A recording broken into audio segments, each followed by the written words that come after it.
Sometimes the path of least resistance, we'll give you an example. Let's say that you want enough financial resources, to do the things that you want to do. So that all sounds really nice, doesn't it?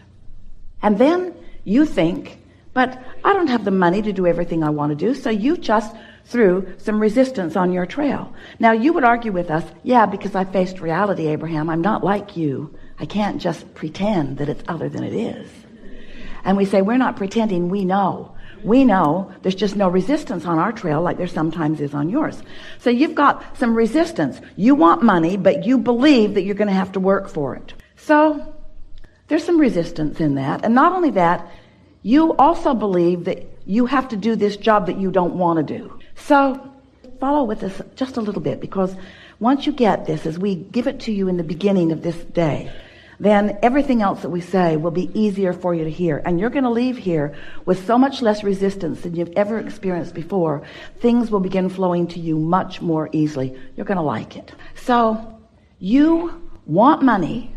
That seems like the path of least resistance, because you could trade chickens and furniture. You could trade services, but it is not portable.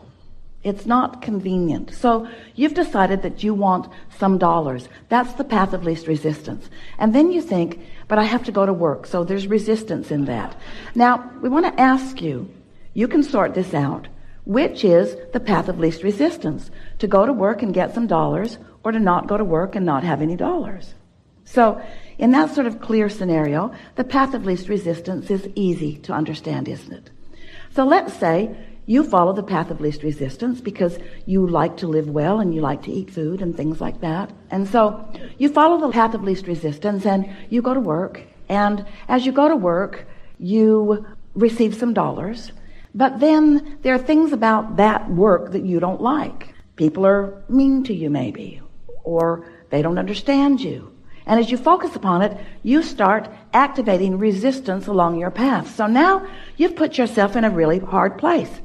You want to work, you don't really, but you want to work because you want money, but you don't want there to be a hard time. So now this seems like a hard choice. You want something that you believe that you can't have. What we want you to understand is you could smooth that path out for yourself more than you know. You could look for things at work that you do like, and you could carve out a path of lesser resistance. And the more you do that, the more law of attraction will show you other things that you like also. So your path gets easier and easier. Esther was watching a scenario in a family that she loves so much. And there were several members of the family, and Esther was really contemplating this path of least resistance stuff that we keep talking about. So Esther was watching two kids in this family squabbling with each other. And Esther thought, my path of least resistance is to get the hell out of here. She wasn't enjoying it. And then she thought, but I don't want to hurt their feelings. Now, which is the path of least resistance? To hurt your feelings or to hurt their feelings? That's something that you really want to think about, isn't it? So anyway, Esther did what she usually does. She chose to hurt her own feelings. It really was easier under the circumstances. She chose the path of least resistance. But then she smoothed out her path by thinking, I'm going to observe this through different eyes. I'm going to observe this through the idea of path of least resistance.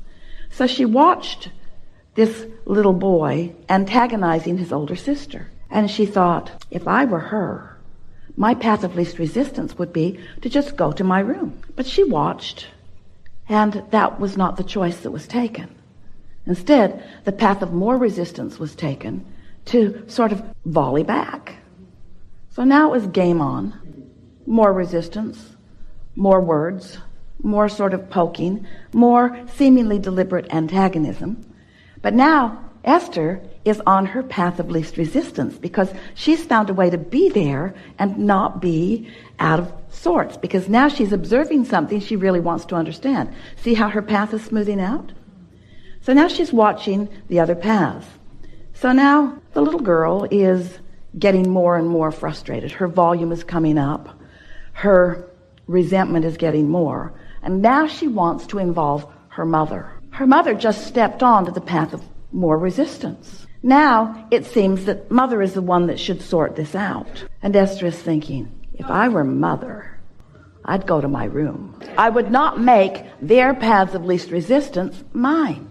I would not try to sort out the impossible, because you can never get to the bottom of that. You can never figure out who started what. All you can do in any moment in time is take your path of least resistance.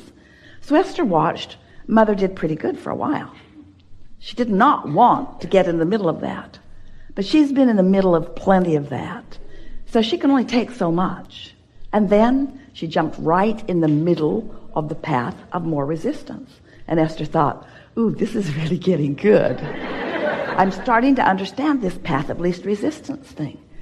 Now, what we want you to hear from this, so you'd like to hear a happy ending. Well, no one died yet. And of course, it all blew over. But it was more unpleasant for everyone involved than it needed to be, because no one in the scenario is clear at understanding that it's a good thing to take the path of least resistance. Now, here's what we really want you to understand. When you're in the middle of action, when you're in the middle of conversations, when you're in the middle of events, you're already pretty far down the path. We want you to take away from this gathering the understanding of finding the path of least resistance at an earlier stage, maybe even before it's in this action. Because you see, there's a vibration that is either in alignment with who you really are or isn't. You're in the moment, in the thoughts that you are thinking, in alignment, in full alignment with who you really are, or to some lesser degree, not in alignment with who you really are. So this vibration that is at the root of everything that you are about, and everything that you're living, and everything that everybody else is too, and everything that you're feeling, this vibration, because law of attraction is gaining momentum, this vibration, whatever it is that you've got going on, is going to evolve. It's going to escalate. It's going to become more. And the first thing that it becomes that is something that you can recognize, we could call it a manifestation. The first thing that you can recognize is a thought that occurs to you, because thoughts are manifestations. You're taking vibration and you are receiving these vibrations at an unconscious level and translating them into something that is meaningful to you. That's how vibrations turn to thoughts, and that's how thoughts turn to things. In other words, this is the evolution of all things, all thought. It's what creation is about. And you are the creator who is molding the clay with your focus. Esther and her friend heard a mother the other day trying to get her kids organized to get on the airplane. And she said to them, now we're going to get on. Hocus pocus focus. And Esther thought, I like that. I'm taking that with me.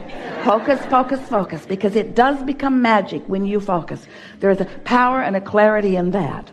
So this vibration, as you're focused upon it more, this vibration is going to become a thought and then a feeling. But thought and feeling come so seemingly simultaneously that there you are, having a thought that you're feeling about. And that is momentum. And then as you ponder it more, it becomes words and then behavior. So what happens to so many is that you're trying to sort out your path of least resistance over here once behavior is happening, once manifestations are happening. And it's harder for you to really take the path of non-resistance or the path of least resistance because there's so much momentum that's already got you all hooked in. Do you see what we're getting at? Someone asked us a question not long ago. Best question that we were ever asked, which allowed us to give the best answer we've ever given, the most satisfying answer that we've ever given. Abraham, how do you get rid of doubt before it starts? Annoying, we know. How do you remove yourself from unpleasant situations before you get into them? How do you not end up at a job you don't like before you get there? Well, we know that's all well and good if you just got here and you haven't been doing anything, you have no relationships. But what do you do if you're already involved in all of these things that you are observing that already have you hooked in to conditions that don't feel good? All you got to do is understand the process. All you got to do is from wherever you are, take the path of least resistance. Not try to figure out what path somebody else is on, and not measure what they're doing to what you're doing. That's what these kids were doing. In other words, neither one of them could feel clearly what they wanted because they were much more interested in what the other one was doing, or what the other one was getting, or what the other one was living, or what the other one had. In other words, there's this impossible thing that you do when you're trying to figure out what you should do based upon what others are doing. And the reason that it doesn't work is because we love you so much, it's none of your business what anybody else is doing. There's no vibrational connection between what they're doing and what you should do, because you have your own guidance system. You were source energy before you came into this physical body. And a part of you is here in this physical body. And that non-physical part of you is here with you. So when you sift through the details of life, and you know what you don't want, which helps you to know what you do want, you launch a rocket that is a path of no resistance. We're not kidding. When you know what you don't want, you launch a rocket of what you do want. But you don't know you've done it because it's a vibrational rocket. It's early in the process. You can't see it yet, or hear it, smell it, or taste it, or touch it. So most times you don't even recognize that you've launched it, but the source energy part of you rode that rocket of no resistance and stands in that vibrational place of whatever it is that you're asking for. Whether it's an empire, whether it's a great idea, whether it's a big pile of money, whether it's living the life that you want to live, a relationship, a circumstance, an event, it doesn't matter what it is. You're launching those rockets, you're building this vibrational reality, and it exists, and you got to figure out what your path of least resistance is to it. And we're here to tell you it's a path that always feels better. When you are out in this extension where you haven't been sensitive and you haven't been sensitive, and now you're standing in the middle of a conversation, and it seems that anything you do doesn't feel good, you've waited too long. I'm between a rock and a hard place, you say. Anything I do doesn't feel good. And we say, well, you could have cleaned it up sooner, but it doesn't matter that you didn't, because you still can clean it up. Just don't try to do it right now while it feels like you have no options. So what we're saying to you is, some things that may sound a little contradictory to you, they're not. You do always have options. And you are at various times, at varying degrees of being sensitive enough to know what your options are. But if we can just get across to you in a way that you can really feel it and want to know it, that there always is a better feeling choice every single time. And that if you will try a little bit to take that better feeling choice, before you know it, your life will have smoothed out, and you will be very clear about what your path of least resistance is. Because the path of least resistance is the path that the source within you has highlighted in order to assist you in getting from where you are to everything you want all day, every day. That guidance is supreme. So let's say you went to bed and you sort of fell asleep. And in doing so, you stop all momentum. You do. When you sleep, all momentum stops. So you wake in the morning, and right away, you have some choices. You can jump right into the day, into a maybe squabbling household. You can jump right in the day into maybe worrisome thoughts that you carried over from yesterday. Or you can consciously and deliberately take an easier path.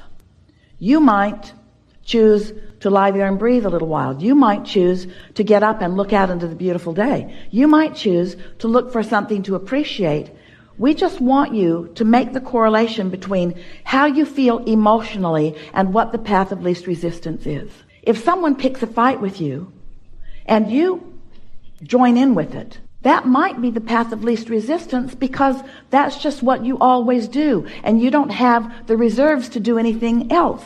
And we're not criticizing you ever about taking the path of least resistance. But when you're in the middle of the argument and you acknowledge, I don't like this, you're launching rockets of desire that you want to get along better, not just with this person, but with all persons. In other words, you're launching some rockets, and your path just got clearer. And tomorrow when you wake up, you might have a better chance of going there than down that path. And if you care about it, in time, you'll be at a place where someone will be picking a fight with you, and you won't feel any inclination to join in the fight, because you'll be standing in a place of such clarity. Hey,